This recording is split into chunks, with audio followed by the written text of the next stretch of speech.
अस्सलाम वालेकुम स्टूडेंट्स। आज के लेक्चर में हम तलब के बारे में पढ़ेंगे। First is definition of demand. तलब की तारीफ़। तलब क्या है?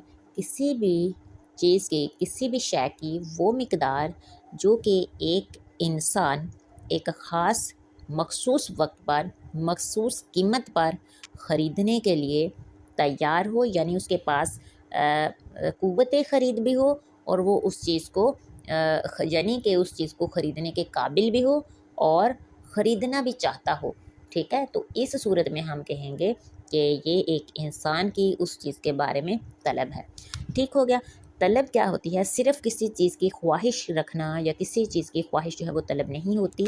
तलब के लिए ज़रूरी है किसी चीज़ की क़ुव्वत ख़रीद और प्लस ख्वाहिश, यानी कि तलब क्या है कि एक मखसूस कीमत पर एक मखसूस वक्त पर एक इंसान उस चीज़ को ख़रीदने के काबिल भी हो, यानी उसके पास अमाउंट होनी चाहिए, पैसे होने चाहिए। ठीक है, उस चीज़ को ख़रीदने की क़ुव्वत ख़रीद होनी चाहिए। और तलब के कानून के मुताबिक दीगर अवामिल बदस्तूर रहें, यानी कि उनमें कोई तब्दीली ना आए और किसी शय की कीमत में इजाफ़े से जब किसी चीज़ की कीमत बढ़े और कीमत के बढ़ने की वजह से तलब जो है कम हो जाए, या फिर दूसरी कंडीशन क्या है कि कीमत के कम होने की वजह से तलब बढ़ जाए। ठीक है, तो इस तरह की जो सूरत हाल होती है इसे हम कहते हैं कानून तलब, यानी कि दीगर अवामल जो हैं वो बदस्तूर हैं, वो यकसा हैं, उनमें कोई तब्दीली नहीं आ रही। लेकिन क्या है कि सिर्फ़ कीमत के बढ़ने की वजह से जब तलब कम हो जाए और कीमत के कम होने की वजह से जब तलब बढ़ जाए तो इसे हम कहते हैं कानून तलब। डिमांड शेड्यूल क्या है? दो कॉलम बनाएंगे जिसमें एक तरफ आ जाएगा कीमत और दूसरी साइड पे मिकदार तलब। ठीक है, तो यहाँ पर अब हम ये लिखेंगे किसी भी चीज़ की कीमत ज़ाहिर करेंगे। ठीक है, और दूसरी तरफ किसी भी चीज़ की मिकदार को ज़ाहिर करेंगे, तो इसे कहते हैं कानून के तलब की जदूल, तलब के कानून की जदूल या फिर टेबल। ठीक है, जिसमें ज़ाहिर करनी है आपने किसी भी चीज़ की मिकदार और उसकी कीमत कानून तलब के हिसाब से, कि अगर कीमत बढ़ रही होगी तो तलब कम हो रही होगी। ठीक है, और अगर कीमत कम हो रही होगी तो तब तलब बढ़ रही होगी। ठीक है, कानून तलब के मुताबिक आपने टेबल में एक चीज़ की मिकदार तलब और उसी चीज़ की कीमत को ज़ाहिर करना होता है। तलब के अनासर, तलब के चार बुनियादी अनासर हैं, यानी कि एलिमेंट्स जो हैं, जो फैक्टर्स होते हैं तलब के लिए। क्या है? सबसे पहले किसी शय की कीमत। ठीक है, सारिफ की आमदनी, ख़रीदने की ख्वाहिश और ख़रीदने की सलाहियत। ये चार बेसिक एलिमेंट्स हैं, तलब के अनासर हैं। खत तलब। तलब का ख़त ग्राफ की सूरत में तलब के कानून को ज़ाहिर करता है। ये बेसिकली जो ख़त तलब है या तलब का जो ख़त है, ये कानून तलब को एक ग्राफ की शक्ल में ज़ाहिर करता है, यानी कि कीमत और मिकदार तलब के माकूस रिश्ते को ग्राफिकली ज़ाहिर करता है। ठीक हो गया। और जो ख़त तलब है उफ़क़ी लकीर पर हम मिकदार तलब को ज़ाहिर करते हैं और अमूदी लकीर पर हम कीमत को ज़ाहिर करते हैं। ठीक है, यहाँ पर जो अमूदी लकीर है, यानी ये होगा इस तरह से वाई एक्सिस। ठीक है, ये है जी वाई एक्सिस, इसको हम कहते हैं अमूदी लकीर। ठीक है, और ये उफ़क़ी लकीर है, इसको हम कहते हैं एक्स एक्सिस, और ये ओरिजिन होता है ग्राफ का। और यहाँ पर अब ख़त तलब के मुताबिक हम उफ़क़ी लकीर यानी एक्स एक्सिस पर मिकदार तलब को, यानी ये एक्स एक्सिस है हमारा, एक्स एक्सिस पर हम किस चीज़ को ज़ाहिर करेंगे? मिकदार तलब को। ठीक है, यहाँ पर यानी हम क्वांटिटी डिमांड को या फिर मिकदार तलब को ज़ाहिर करेंगे। और दूसरी तरफ ये है जी हमारे पास अमूदी लकीर, तो इस पर कीमत को ज़ाहिर किया जाता है। ठीक है, तलब का जो ख़त है हमेशा बाएं से दाएं नीचे की तरफ झुका होता है। यहाँ से हमने स्टार्ट करना है इस नुक्ते से। ठीक है, ये बाएं से दाएं की तरफ इस तरह इसका झुकाव होता है। ठीक है, इसको बोलते हैं ख़त तलब। खत तलब का झुकाव जो है वो बाएं से दाएं की जानिब होता है, इस तरह से करके, ठीक है। तो ये हमारा खत तलब बन गया, ठीक है। यहाँ पर कीमत ज़ाहिर की जाती है और यहाँ पर मिकदार तलब को ज़ाहिर किया जाता है स्टूडेंट्स। अब देखें खत तलब क्या है, कानून तलब की जो है ग्राफिकली रिप्रेजेंटेशन होती है। खत तलब कानून तलब को एक ग्राफ की सूरत में ज़ाहिर करता है और कानून तलब में किस किस चीज़ का ताल्लुक़ होता है, मिकदार तलब का और कीमत का। तो एक्स एक्सिस पर हम लेते हैं, ये हमारा एक्स एक्सिस है। एक्स एक्सिस पर हमने किस चीज़ को ज़ाहिर करना है, मिकदार तलब को। और वाई एक्सिस पर ये वाई एक्सिस है, अमूदी लकीर से कहते हैं, और यहाँ पर हमने कीमत को ज़ाहिर किया है। और इन दोनों के दरमियान उलट यानी नेगेटिव रिलेशनशिप होता है स्टूडेंट्स, ठीक है। कानून तलब के मुताबिक कीमत और मिकदार तलब में नेगेटिव रिलेशनशिप होता है, और खत तलब जो है हमेशा यहाँ से बाएं जानब से दाएं जानब नीचे की तरफ झुकाव रखता है, जो कि नेगेटिव रिलेशनशिप को ज़ाहिर करता है। तलब के कानून के दुरुस्त होने की अहम वजूहात क्या हैं? कम होती हुई अफादियत का कानून इसे कहते हैं, ठीक है। इसमें आमदनी का असर हो सकता है, मुतबादल अशिया का असर हो सकता है, और नए ख़रीदारों का शामिल होना। तलब में इजाफ़ा और कमी। अब स्टूडेंट्स यहाँ पर हमारे पास दो टर्म्स हैं, एक है तलब में इजाफ़ा और तलब में कमी। जब क्वेश्चन इस तरह से आए कि तलब में इजाफ़ा और कमी, तो आपने एक चीज़ जो है वो नोट कर लेनी है, जहन में बिठा लें स्टूडेंट्स कि तलब में इजाफ़ा और जब कमी हो रही हो तो इन दोनों सूरतों में कीमत कभी चेंज नहीं होगी।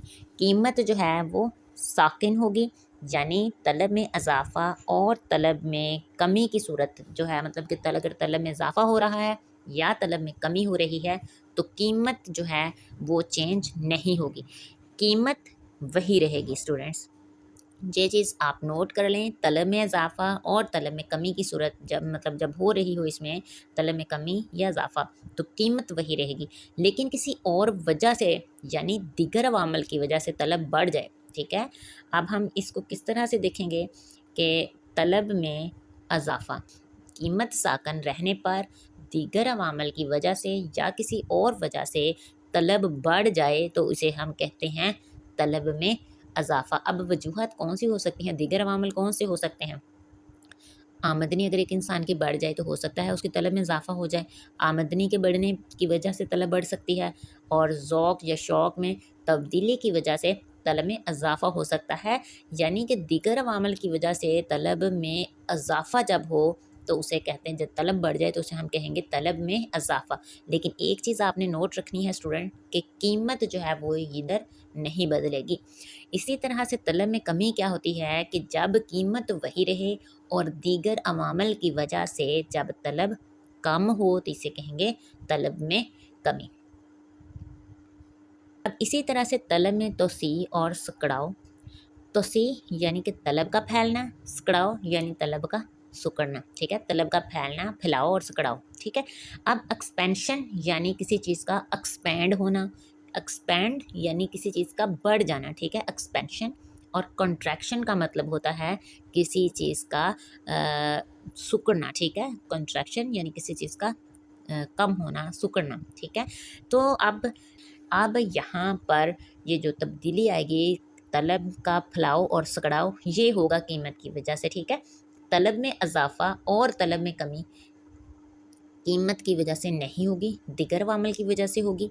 जब तलब का फैलाव और सिकुड़ाव होगा तो ये कीमत की वजह से होगा, और बाकी अवामल जो है वो यकसा रहेंगे, बदस्तूर रहेंगे, यानी कि साकन रहेंगे, ठीक है। अब तोसी तलब क्या है, जब कीमत में तोसी तलब यानी तलब का फैलाव क्या होता है, कीमत में कमी की वजह से तलब का बढ़ना, ठीक है। अब क्या कहा गया है कि कीमत के कम होने की वजह से जब तलब बढ़ जाए तो इसे कहेंगे तलब का फैलाव। इसी तरह से जब कीमत में इजाफे की वजह से तलब कम हो जाएगी तो इसे हम कहेंगे तलब का सिकुड़ाव। लेकिन इसी कंडीशन के साथ आपने एक चीज़ और ऐड करनी है कि कीमत के कम होने की वजह से तलब बढ़ गई है, लेकिन باقی دیگر عوامل جو ہیں وہ یکساں ہیں، ٹھیک ہے۔ ڈیفینیشن کو پراپر اس طرح سے کریں گے کہ طلب کا پھیلاؤ سے مراد یا طلب کی توسیع یا پھر طلب کے پھیلاؤ سے مراد جب باقی عوامل بدستور رہتے ہوئے، دیگر عوامل بدستور رہتے ہوئے جب قیمت کم ہو اور طلب بڑھ جائے تو اسے کہیں گے توسیع طلب۔ اسی طرح سے طلب کا سکڑاؤ کیا ہے کہ قیمت میں اضافے کی وجہ سے، قیمت کے بڑھنے کی وجہ سے جب طلب کم ہو جائے جب کہ باقی عوامل جو ہیں وہ یکساں رہیں یعنی کہ بدستور رہیں، ان میں کوئی تبدیلی نہ آئے تو اسے کہیں گے طلب کا سکڑاؤ۔ اب ہم دیکھیں گے اس چیپٹر کے موسٹ امپورٹنٹ شارٹ کوسچنس۔ طلب سے کیا مراد ہے؟ مقدار طلب کیا ہوتی ہے؟ طلب اور مقدار طلب میں فرق، قانون طلب بیان کیجیے، اور ڈیمانڈ شیڈیول یا پھر طلب کے جدول سے کیا مراد ہے؟ انڈیویجول ڈیمانڈ شیڈیول اور مارکیٹ، یعنی کہ سمپل طلب اور منڈی کی طلب میں کیا فرق ہے، ٹھیک ہے۔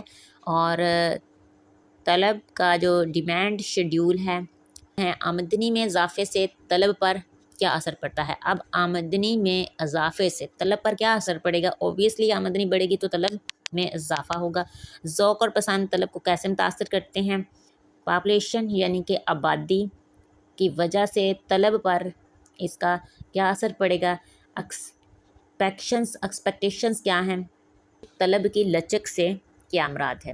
یہ موسٹ ریپیٹیڈ شارٹ کوسچنس ہیں۔ پہلا کوسچن جو ہے یہ سب سے زیادہ دفعہ پوچھا گیا ہے، طلب کی تعریف اور قانون طلب کو تفصیل سے بیان کریں، اور اس میں جو چیزیں ہیں یہ زیادہ تر تعریف ہوتی ہے، مفروضات ہوتے ہیں، مثال اور پھر گراف، ٹھیک ہے۔ یہ 4 چیزیں اس میں آپ لوگوں نے لازمی بتانی ہوتی ہے اس کوسچن میں۔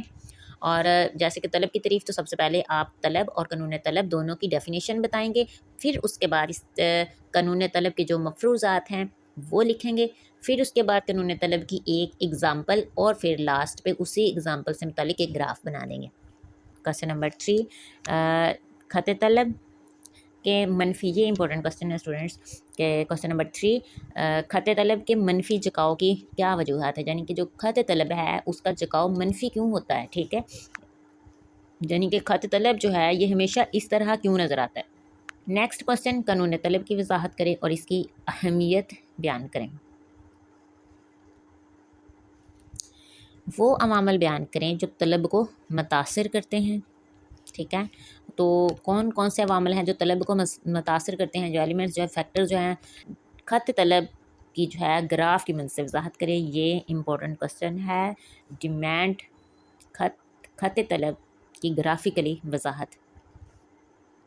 یہ زیادہ کوسچنز پیپر میں آتے ہیں اسٹوڈنٹس، اور یہ کوسچنز ہیں کچھ جو کبھی کبھار مطلب پیپرز میں پوچھے جاتے ہیں، جیسے پرائس اور قیمت اور طلب کے درمیان جو تعلق، اور طلب کی لچک اور قانون طلب کی حدود یا ایکسپیکٹیشنز، ٹھیک ہو گیا۔ تو یہ کوسچنز اتنے امپورٹنٹ نہیں ہیں لیکن امپورٹنٹ ہے، کبھی کبھار ایگزامز میں پوچھے جاتے ہیں۔